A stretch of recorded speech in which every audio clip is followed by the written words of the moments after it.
कोलकाता के रहने वाले हमारे एक सब्सक्राइबर स्वप्निल बताते हैं कि भैया जब पूरे देश में दिवाली से एक रात पहले छोटी दिवाली मनाई जाती है ना, उस वक्त हमारे बंगाल में बनता है भूत चतुर्दशी का त्योहार। इस रात मरे हुए लोगों की आत्मा अपनी दुनिया को छोड़कर हमारी दुनिया में प्रवेश करती है। अब नॉन बंगालीज के लिए तो ये एक बड़ा डरा देने वाला सीन लगता है, पर वहाँ के लोग इसे काफी इंटरेस्ट लेके मनाते हैं। और भाई इसी भूत चतुर्दशी के दौरान स्वप्निल और उनके दोस्तों के साथ एक ऐसी घटना घटी जिसे सुनकर आज की ठंडी लहर आपके सर से पांव तक फर्राटे मारने वाली है। फिलहाल आप वीडियो में स्वप्निल द्वारा भेजे गए उनके ईमेल का स्क्रीनशॉट देख सकते हैं। स्वप्निल लिखते हैं कि यह घटना 2022 की है, जब ये क्लास 8th में पढ़ाई करते थे। अब उस टाइम क्लास में इनका 5 लोगों का ग्रुप था जिनके बीच काफी अच्छी बॉन्डिंग थी। उस ग्रुप में थी अर्पिता, स्वप्निल, संतोष, दृष्टि और तीक्षा। एक साथ क्लास में बैठना, साथ में लंच शेयर करना और इवन घूमने फिरने भी इन पांचों का ग्रुप एक साथ ही जाया करता था। अब इसी बीच आता है अक्टूबर का महीना। कुछ दिन के बाद दिवाली आने वाली थी। अब जैसे पूरे इंडिया में क्या होता है कि दिवाली के दिन की एक्साइटमेंट होती है, उस दिन हम गणेश जी और माता लक्ष्मी की पूजा करते हैं, पर वेस्ट बंगाल में ऐसा नहीं होता। वहां पर दिवाली की रात को पूजा होती है माँ काली की। और इसी दिवाली से एक रात पहले जैसे मैंने बताया था कि भूत चतुर्दशी का त्योहार मनाया जाता है। और इस भूत चतुर्दशी की रात को भाई 14 तरीके का साग बनाया जाता है। और ऐसी मान्यता है कि जो लोग वो साग नहीं खाते, उनको ये जो आत्माएं आती हैं दूसरी दुनिया से अपनी दुनिया में, वो इनके ऊपर हावी हो जाती है। अब जो लोग बंगाल से देख रहे हैं, आप प्लीज कमेंट सेक्शन में इस चीज के बारे में और ज्यादा बताइएगा। कुछ चीजें अगर मैंने मिस कर दी हैं या फिर आपको अगर कोई और इंटरेस्टिंग इन्फॉर्मेशन पता है तो एक बार टाइमलाइन समझिए कि सबसे पहले आता है भूत चतुर्दशी का त्योहार, जो छोटी दिवाली के दिन मनाया जाता है। और उसकी अगली रात जब दिवाली मनाई जाती है तो उस रात को यहाँ पूजा होती है माँ काली की, जिसे काली पूजा बोलते हैं। तो जब स्वप्निल और उनके दोस्तों के स्कूल में दिवाली की छुट्टी पड़ने वाली थी, तो लास्ट डे ये लोग पता है क्या डिसाइड करते हैं कि हम ना काली पूजा वाली रात तीक्षा के घर जाएंगे। किसी किसी के घर में काली पूजा की बहुत धूमधाम से और बहुत ग्रैंडियर सेलिब्रेशन होती है, और तीक्षा उन्हीं फैमिली में से एक थी। तीक्षा का घर कोलकाता के पार्क स्ट्रीट में है और इन लोगों ने डिसाइड किया कि भाई हम सब एक साथ मिलकर रात को सीधा उसके घर पहुंचेंगे उस सेलिब्रेशन का हिस्सा बनने। अब फाइनली जिस दिन काली पूजा था, उस रात 11 बजे ये सब लोग अर्पिता के घर के सामने इकट्ठा होते हैं। वहां पर इन लोगों ने कैब किया और कैब में बैठ के ये निकलते हैं तीक्षा के घर जाने के लिए।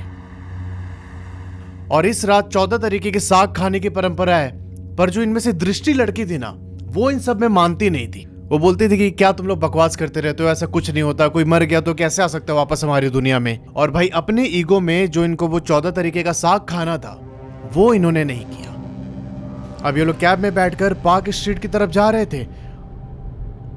और जो पार्क स्ट्रीट में तीक्षा का घर है, वहां पहुंचने से पहले इनको एक वैष्णव कब्रिस्तान क्रॉस करना था।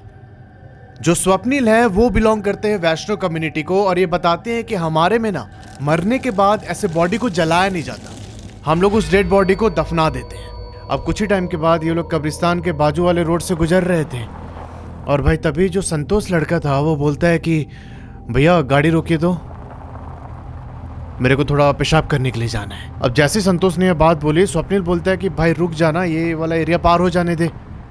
तो इस पर संतोष एकदम भड़क गया, बोलता है कि नहीं भाई मुझे बहुत जोर से आ रही है। अब संतोष का ये एटीट्यूड देख के ड्राइवर ने गाड़ी रोक दी और संतोष गाड़ी से बाहर निकलकर जाता है सुसु करने के लिए। अब इस टाइम पर गाड़ी के अंदर टोटल 4 लोग हैं इंक्लूडिंग ड्राइवर। अब यहाँ 3-4 मिनट पास होने के बाद ये लोग देखते हैं कि जो संतोष है ना, वो बड़ी धीरे धीरे गाड़ी की तरफ चलते हुए आ रहा है। वो सीधा आके गाड़ी के अंदर बैठा और ड्राइवर को बोला कि अब चलिए भैया। ड्राइवर कार स्टार्ट करता है और थोड़ी देर के बाद फाइनली ये लोग पहुंच जाते हैं तीक्षा के घर। वहां बड़े धूमधाम से ये लोग काली पूजा अटेंड करते हैं और फिर पूजा खत्म होने के बाद सबको प्रसाद दिया जाता है। पर जो स्वप्निल था उसने प्रसाद खाने से मना कर दिया। अब इन्होंने ऐसा लिखा है कि इनके वैष्णव कम्युनिटी में ऐसी मान्यता है कि किसी दूसरे देवी देवता की पूजा का प्रसाद हम नहीं खा सकते। अब फाइनली 2:30-3 बजे के आसपास पूजा खत्म होती है और ये सारे दोस्त एक कमरे में बैठ के अपना बातचीत कर रहे थे। पर जो दृष्टि लड़की थी ना, ये कमरे में नहीं है। ये चली जाती है तीक्षा के घर के छत पे, जहां ये अपने बॉयफ्रेंड से फोन पे बात कर रही थी। अब दृष्टि बहुत मजे में छत पे टहलते हुए अपने बॉयफ्रेंड से बात कर रही हैं और इनको फोन पे बात करते करते करीब 20 मिनट हो चुके थे। इस टाइम रात के 3 बज चुके थे और तभी अचानक दृष्टि को ऐसा लगता है ना कि किसी ने इसका बाल खींचा। अब ये अपने बॉयफ्रेंड से बात करने में इतनी बिजी थी कि इन्होंने ज्यादा ध्यान नहीं दिया, पर थोड़ी देर के बाद जब ये छत की टंकी के पास खड़े होकर बात कर रही थी, तब दोबारा से किसी ने बाल खींचा इनका। इस समय दृष्टि को लगा कि शायद जो इनकी दोस्त अर्पिता है ना, वो इसे परेशान करने की कोशिश कर रही है। दोस्तों में होता है ना, कैसे हम अपने बॉयफ्रेंड गर्लफ्रेंड से बात करते हैं तो भाई बाकी के दोस्त चिढ़ाते हैं, तो दृष्टि को ऐसा लगा। उसने उस इंसिडेंट को भी इग्नोर किया और ऐसे बोला कि अरे अर्पिता जाना इधर से। अब ये बोलने के बाद ये दोबारा से छत पे टहलना शुरू कर देती है। लगातार फोन पे बात किए जा रही है और थोड़ी देर के बाद ना किसी ने इनका बाल इतनी जोर से खींचा कि भाई ये वहीं छत की जमीन पे गिर गई। दृष्टि को थोड़ी चोट भी आया और उससे गुस्सा भी आया कि भाई अर्पिता ऐसे कैसे कर सकती है। ये ऐसे गिरे गिरे बंगाली में चिल्लाती है अर्पिता को कि क्या कर रही है तू। और पीछे से ऐसे बंगला में ही आवाज आता है कि मैं अर्पिता नहीं हूं। और भाई फिर जब दृष्टि पलट के देखती है ना, तो ये पाती है कि उस टंकी के पास एक औरत खड़ी है। उसका पूरा बदन वाइट कपड़े में लिपटा हुआ है, आंख से एकदम खून निकल रहा है और वो गर्दन टिल्ट करके एक टक बस दृष्टि को देखे जा रही है। उसके एकदम लंबे बाल थे जो कमर से नीचे तक आ रहे थे। और जैसे ही दृष्टि का उससे आई कांटेक्ट हुआ ना, भाई वो टंकी के पास से चल के दृष्टि की ओर आने लगी। दृष्टि इस समय जमीन पर गिरी हुई है। इनको बिल्कुल सुध बुध नहीं है कि भाई मैं क्या करूं अभी इस मोमेंट पे।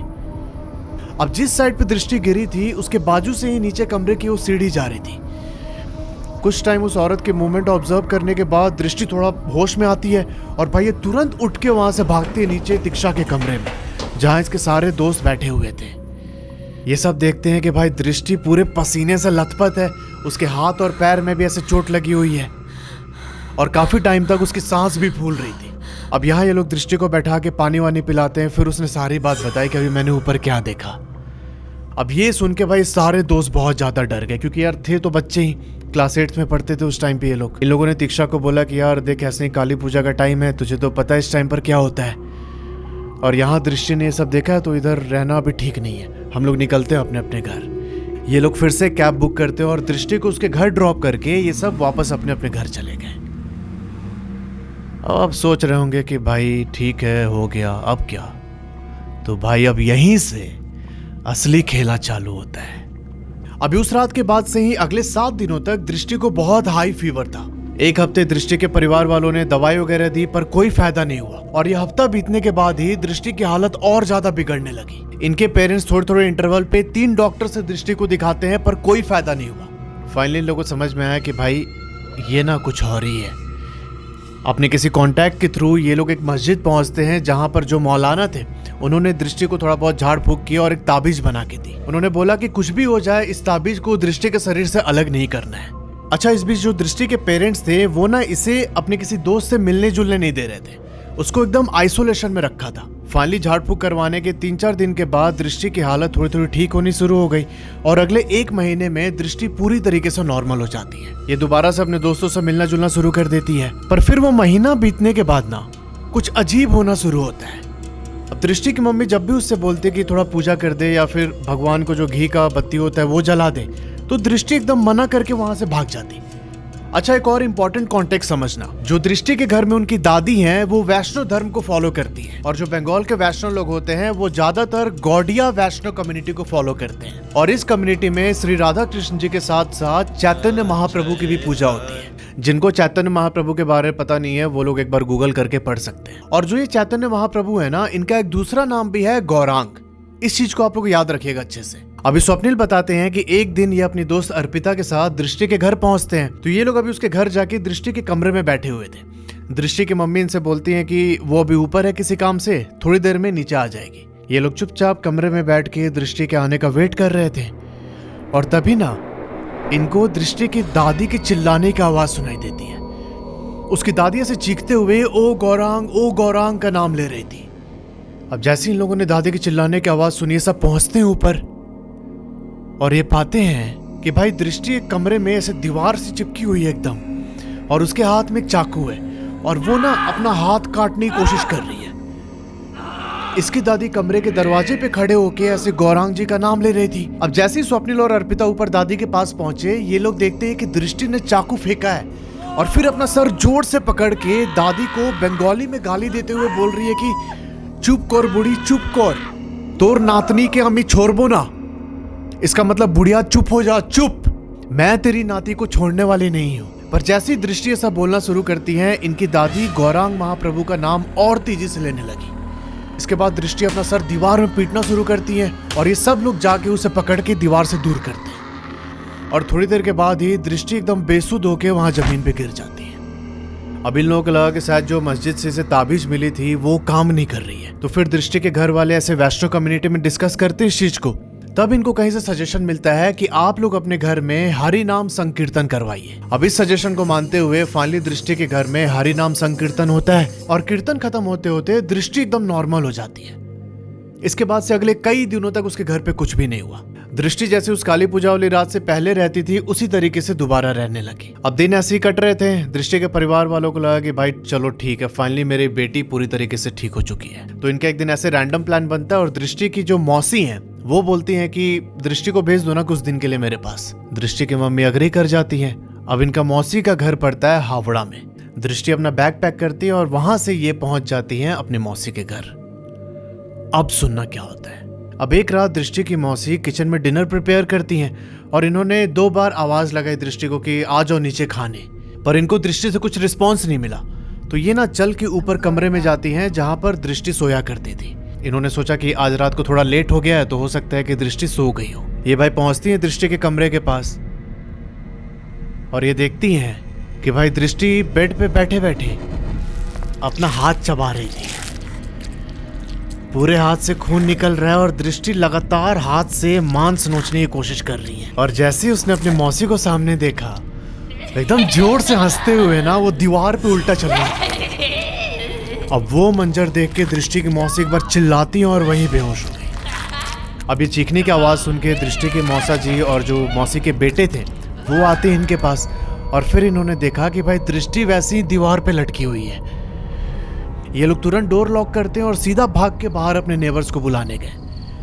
उन नेबर्स में एक पंडित भी थे तो वो अपने साथ गंगा जल वगैरह लेके आए और जैसे तैसे उस रात इन्होंने दृष्टि को कंट्रोल किया। अब जो ये पंडित आए थे ना, इन्होंने बोला कि दृष्टि को तारापीठ लेके जाना पड़ेगा। वहां पर एक तांत्रिक हैं जो इन सब में बहुत एक्सपर्ट है, वहीं इसका सॉल्यूशन निकाल सकते हैं। दृष्टि के मौसा जी उसे लेके वापस कोलकाता आते हैं और इनकी फैमिली ने डिसाइड किया कि भाई अब हम तारापीठ शक्तिपीठ जो है वहां जाके दृष्टि का ये प्रॉब्लम सॉल्व करेंगे हमेशा के लिए। अब पंडित जी से जिस तांत्रिक का कांटेक्ट मिला था, इन्होंने उससे कांटेक्ट किया तो उन्होंने बोला कि आप लोगों को इधर आने की जरूरत नहीं है, मैं आपके घर आऊंगा। और फिर कुछ दिन के बाद जब तांत्रिक दृष्टि के घर पहुंचे हैं तो वो दृष्टि को देख के बोलते हैं कि तोर में अब बचबो ना, मतलब तुम्हारी बेटी अब नहीं बचेगी। भाई अब जैसे ही दृष्टि के पेरेंट्स ने ये लाइन सुनी वो एकदम फफक के रोने लगे तांत्रिक के सामने। अब वो उसके पैरों में गिर के एकदम गिड़गिड़ाने लगे कि प्लीज आप मेरी बेटी को बचा लीजिए, कुछ भी करके बचाइए, जो बोलेंगे हम सब करने को तैयार है। तब वो तांत्रिक बहुत सोचने के बाद बोलता है कि ठीक है, इसका बस एक ही उपाय है पर वो है बहुत कठिन। दृष्टि के पापा ने बोला कि जो भी है आप बताइए, हम सब कुछ करने के लिए रेडी हैं। तब वो तांत्रिक इनको एक दूसरे कमरे में लेके जाता है जहां पर दृष्टि नहीं थी और बोलता है कि सुनो, अभी जो अमावस्या आने वाली है ना, उसी दिन ये काम हम लोग को करना पड़ेगा, नहीं तो जो ये आत्मा दृष्टि के साथ लगी है ना, ये इसे पूरा जीवन नहीं छोड़ेगी। अब जिस टाइम यहाँ तांत्रिक आए थे उस समय यहाँ स्वप्निल और अर्पिता भी मौजूद थे। उस तांत्रिक ने इन दोनों की ओर देख के बोला कि वो जो आत्मा है वो इन दोनों को कब का खत्म कर देती, लेकिन चूंकि ये लोग पूजा पाठ करते हैं रेगुलर बेसिस पे, अर्पिता जो है वो हनुमान चालीसा का जाप करके तब सोती है रात को, और स्वप्निल यहाँ चैतन्य महाप्रभु जी को फॉलो करता है, उनका नाम जप करता है। इसकी वजह से वो आत्मा इन पर हावी नहीं हो पा रही है। अच्छा, अब तांत्रिक ने बताया कि एग्जैक्टली इन लोगों को करना क्या पड़ेगा। तो जो अमावस्या वाली रात है उस रात दृष्टि के पिताजी को एक तालाब के बीच में खड़े होकर एक ना खाली कलश अपने सर के ऊपर रखना है। एक हाथ से वो कलश पकड़ेंगे और दूसरे हाथ में उनके एक लाल कपड़ा होगा, और वहां क्रिया के दौरान जैसे ही तांत्रिक इशारा करेंगे दृष्टि के पिताजी को उस लाल कपड़े से ना जो उनके सर पे कलश है उसे ढक देना होगा। तो दृष्टि के पापा बोलते हैं हाँ ठीक है, मैं ये करूंगा। तब तांत्रिक बोलता है कि ये इतना आसान नहीं है। उस बीच वो आत्मा हर एक कोशिश करेगी कि आप इस प्रोसेस से बाहर निकल जाइए। तुम्हारी बेटी बहुत रोएगी, गिड़गिड़ाएगी, जमीन पे लेटेगी, पर तुमको उसकी बातों में नहीं आना है। अगर ये पूरा प्रोसेस तुम नहीं किया तो वो आत्मा तुमको भी मार देगी। और यही रिस्क था जिसके वजह से तांत्रिक ने बोला था पहले कि और कोई उपाय नहीं है, कि भाई यहाँ पर एक जान बचाने के चक्कर में दूसरी जान जाने का खतरा था। अब तांत्रिक ने यह भी बोला कि जो ये दोनों दोस्त थे इसके, स्वप्निल और अर्पिता, इन दोनों को भी उस रात वहां मौजूद रहना पड़ेगा। अब ये सुन के दृष्टि की मम्मी बहुत एकदम दया भाव से वैसे देखने लगती इन दोनों दोस्तों की तरफ, पर ये दोनों मान जाते हैं कि ठीक है आंटी, हम रहेंगे आपके साथ। अब प्लान के मुताबिक उस अमावस्या की रात को दृष्टि के पिताजी वो कलश लेके खड़े हो जाते हैं तालाब के बीच, और जो दृष्टि की मम्मी स्वप्निल और अर्पिता थे, इन तीनों के लिए वो तांत्रिक एक घेरा बनाते हैं। वो बोलते हैं कि आप लोग इसी घेरे के अंदर रहिएगा जब तक पूरा प्रोसेस कंप्लीट नहीं हो जाता। अभी फाइनली इन तीनों को रक्षा घेरा के अंदर बैठा के वो तांत्रिक वहीं पर हवन करने लगे, और जो यहाँ दृष्टि थी वो तांत्रिक के सामने बैठी हुई थी। अब यहाँ हवन स्टार्ट करने के थोड़ी देर के बाद ही दृष्टि एकदम अजीब तरीके से रोने लगी। वो ऐसे एकदम सिसकते हुए बोलती है अर्पिता और स्वप्निल को कि मैं तुम्हारी दोस्त हूँ, तुम लोग मुझे ऐसे कैसे छोड़ सकते हो, मुझे बचा लो, मुझे यहाँ से बाहर निकालो, मुझे बहुत दर्द हो रहा है अंदर। अब उसके आवाज में इतना दर्द था कि दृष्टि की मम्मी उस घेरे से बाहर आने की कोशिश करने लगती है। अब जैसे ही अर्पिता और स्वप्निल ने देखा कि दृष्टि की मम्मी घेरे से बाहर जाना चाह रही हैं, इन्होंने उनको जोर से पकड़ के घेरे के अंदर ही सीमित रखा, और ये दोनों एकदम तेज तेज हरे कृष्णा और चैतन्य महाप्रभु का नाम लेना शुरू करते हैं। अब यहाँ स्वप्निल को जो मंत्र आता था वो भी पढ़ना शुरू करता है। तो जो दृष्टि के अंदर आत्मा थी ना, वो स्वप्निल को गाली देते हुए बोलती है कि चुप हो जा हरामजादे, मेरा कान जल रहा है। तो यहाँ तांत्रिक स्वप्निल को ऐसे शांत होने के लिए बोलते हैं। इस समय तक जो वो आत्मा थी वो थोड़े कंट्रोल में आ चुकी थी तांत्रिक के। ये पूछते हैं उससे कि तुम कौन और इसके पीछे क्यों लगी हो। और फिर दृष्टि के शरीर में जो आत्मा थी उसने एक बहुत ही घिनौना सच सामने रखा।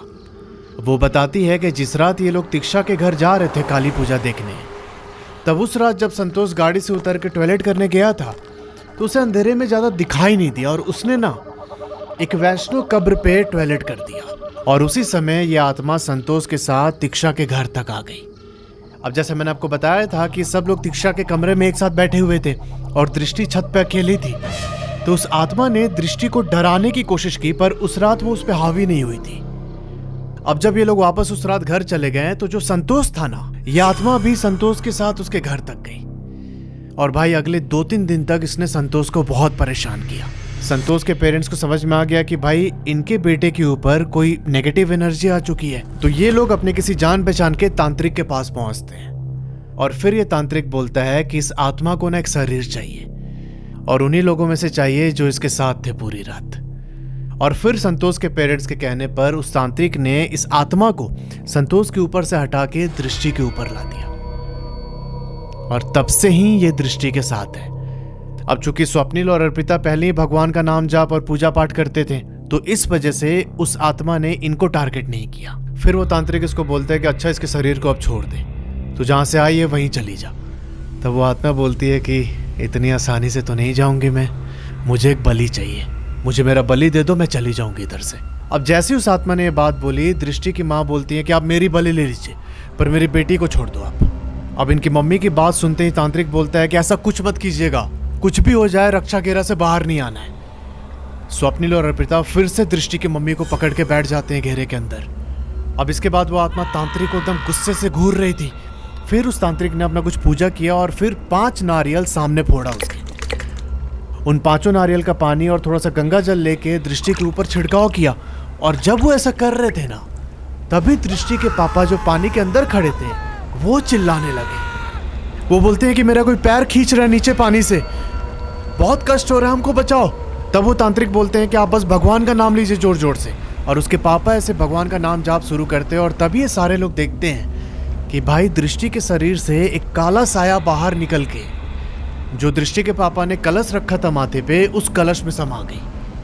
अब जैसे ही ये काम हुआ, तांत्रिक उनके पापा को इशारा करता है कि कलश को ढक दीजिए आप। तब दृष्टि के पापा जो उनके हाथ में लाल कपड़ा था उससे कलश को ढकते हैं और उसे नीचे उतार के फिर उसका मुंह बांधा गया, और मुंह बांधने के बाद तांत्रिक के कहने पर उस कलश को पानी में बहा दिया जाता है। अब ये सब क्रिया होने के बाद ये लोग दृष्टि को लेकर वापस घर आए, और इसके बाद से ही दृष्टि अब पूरी तरीके से स्वस्थ है। उस तांत्रिक ने इनका परिवार बर्बाद होने से बचा लिया। तो यार ये थी पूरी स्टोरी। अगर आपके जानने में ऐसा कोई इंसिडेंट हुआ है तो उस कहानी को एकदम डिटेल में नीचे जो ईमेल आईडी आ रहा है उस पर आप शेयर कर सकते हैं। मिलते हैं आपसे अगले वीडियो में, तब तक के लिए अपना ध्यान रखो और हर हर महादेव।